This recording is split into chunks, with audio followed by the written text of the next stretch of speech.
Halo, tenaga sanitasi lingkungan. Perkenalkan, nama saya Siti Kusumawati dari Pengurus Pusat Himpunan Ahli Kesehatan Lingkungan Indonesia. Selamat datang di modul pelatihan dasar 3, Etika Profesi Tenaga Sanitasi Lingkungan.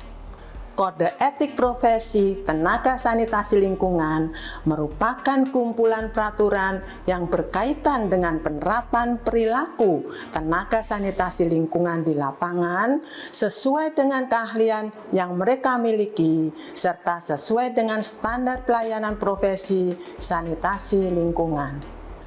Dalam mata pelatihan dasar 3 ini, peserta diharapkan mampu mengimplementasikan kode etik profesi tenaga sanitasi lingkungan. Setelah ini, kita akan pelajari bersama tentang hak dan kewajiban tenaga sanitasi lingkungan, tanggung jawab dan kewenangan tenaga sanitasi lingkungan, serta penerapan kode etik profesi tenaga sanitasi lingkungan. Perhatikan hingga tuntas ya, semangat belajar. Kita sehatkan lingkungan, lingkungan sehatkan kita.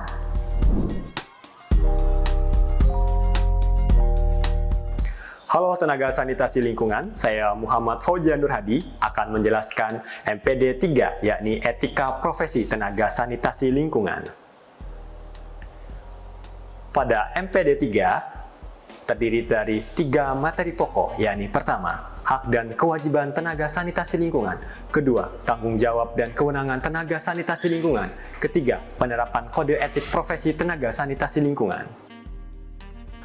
Materi pokok pertama yakni hak dan kewajiban tenaga sanitasi lingkungan. Tenaga sanitasi lingkungan memiliki hak terhadap pengembangan karir, yakni pendidikan dan pelatihan, promosi kenaikan jabatan, mutasi atau perubahan jabatan. Tenaga sanitasi lingkungan juga memiliki hak terhadap peningkatan kompetensi melalui standar kompetensi manajerial, melalui standar kompetensi teknis, dan juga standar kompetensi sosial kultural. Selain itu, tenaga sanitasi lingkungan juga memiliki hak perlindungan hukum. Dalam pedoman kode etik tenaga sanitasi lingkungan di bawah HAKLI, tenaga sanitasi lingkungan yang telah bekerja sesuai dengan ketentuan, namun mendapatkan sanksi hukum, maka akan diberikan bantuan hukum sesuai dengan ketentuan yang berlaku. Pemberian bantuan hukum dapat dilakukan oleh pengurus wilayah maupun pengurus pusat sesuai dengan permasalahannya. Tenaga sanitasi lingkungan juga memiliki kewajiban terhadap negara, kewajiban terhadap umum, kewajiban terhadap klien atau masyarakat, kewajiban terhadap organisasi profesi, kewajiban atas tugasnya, kewajiban terhadap teman seprofesi, dan kewajiban terhadap mitra kerja. Materi pokok kedua, tanggung jawab dan kewenangan tenaga sanitasi lingkungan. Tenaga sanitasi lingkungan memiliki tanggung jawab terhadap profesi, terhadap institusi, dan juga terhadap masyarakat. Tenaga sanitasi lingkungan memiliki kewenangan yang pertama, dalam bidang penyihatan media lingkungan. Kedua, dalam bidang pengamanan faktor risiko lingkungan dalam upaya perlindungan kesehatan masyarakat. Ketiga, bidang pengendalian faktor risiko lingkungan terhadap vektor dan binatang pembawa penyakit. Keempat, bidang penyelenggaraan sanitasi lingkungan dalam keadaan tertentu atau kondisi matra dan ancaman global perubahan iklim. Materi pokok ketiga, penerapan kode etik profesi tenaga sanitasi lingkungan. Tenaga sanitasi lingkungan harus memenuhi ketentuan larangan kode etik tenaga sanitasi lingkungan. Ketentuan larangan kode etik tenaga sanitasi lingkungan yakni malpraktek atau melawan hukum. Ketentuan pelanggaran kode etik tenaga sanitasi lingkungan. Contohnya, pertama, terlibat dalam semua pelanggaran yang berdampak pada kegiatan prakteknya. Kedua, diputuskan oleh Komisi Etik Profesi dan Pengadilan apabila terlibat tindak pidana. Ketiga, mendapat gangguan emosi dan mental mempengaruhi praktek pelayanannya yang dapat membahayakan klien dan masyarakat. Keempat, meninggalkan tanggung jawab dalam melindungi klien masyarakat dan profesinya dalam menerapkan kode etik. Kelima, tidak melaporkan jika menemui hal-hal yang bertentangan dengan kode etik kepada organisasi profesi. Keenam, mengabaikan sesuatu yang seharusnya dilakukan oleh TSL. Pemberian penghargaan atau reward tenaga sanitasi lingkungan. Bagi tenaga sanitasi lingkungan yang berjasa dalam bidang kesehatan lingkungan akan diberikan reward dapat berupa sertifikat dari Himpunan Ahli Kesehatan Lingkungan Indonesia atau dalam bentuk lainnya.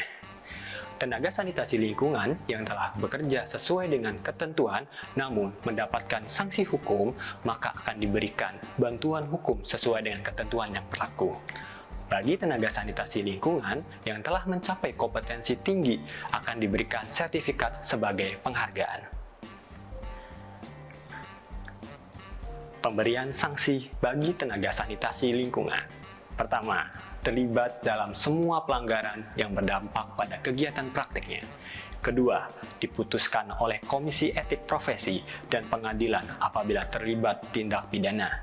Ketiga, mendapatkan gangguan emosi dan mental yang mempengaruhi praktek pelayanannya yang dapat membahayakan klien atau masyarakat. Keempat, pelanggaran disiplin dapat berupa disiplin ringan, sedang, dan berat. Kelima, seorang tenaga sanitasi lingkungan yang sering menimbulkan permasalahan yang berkaitan dengan keprofesiannya di tempat kerja atau di masyarakat, maka akan ditinjau ulang keanggotaannya setelah dilakukan pembinaan terlebih dahulu. Keenam, tenaga sanitasi lingkungan yang melakukan pelanggaran disiplin, baik itu ringan, sedang, dan berat, diputuskan oleh Komisi Etik Profesi akan mendapatkan sanksi disiplin sesuai dengan jenis pelanggarannya. Dan apabila berkaitan dengan pelanggaran pidana atau perdata, akan dilanjutkan ke pengadilan. Ketujuh, tenaga sanitasi lingkungan dalam melakukan praktek profesi sanitasi dicabut sertifikasinya apabila pertama, terlibat dalam semua pelanggaran yang berdampak pada kegiatan prakteknya. Kedua, diputuskan oleh pengadilan terlibat dalam tindak pidana dan secara mental dinyatakan sudah tidak mampu melaksanakan tugasnya. Ketiga, mendapatkan gangguan emosi dan mental yang mempengaruhi praktek pelayanannya yang dapat membahayakan klien dan masyarakat. Keempat, tenaga sanitasi lingkungan yang tidak mengikuti dan melengkapi semua persyaratan hukum dan peraturan yang berkaitan dengan profesionalismenya dan tidak menunjukkan sikap disiplin akan dikenakan sanksi pelanggaran. Sekian pemaparan materi terkait etika profesi tenaga sanitasi lingkungan. Selamat, Anda telah mempelajari hak dan kewajiban tenaga sanitasi lingkungan, tanggung jawab dan kewenangan tenaga sanitasi lingkungan, serta penerapan kode etik profesi tenaga sanitasi lingkungan. Bagaimana TSL? Apakah sudah cukup jelas? Jika masih ragu, pelajari kembali materinya ya. Kalau Anda sudah yakin, dapat melanjutkan ke materi selanjutnya. Selamat belajar. Kita sehatkan lingkungan, lingkungan sehatkan kita. Untuk Indonesia sehat.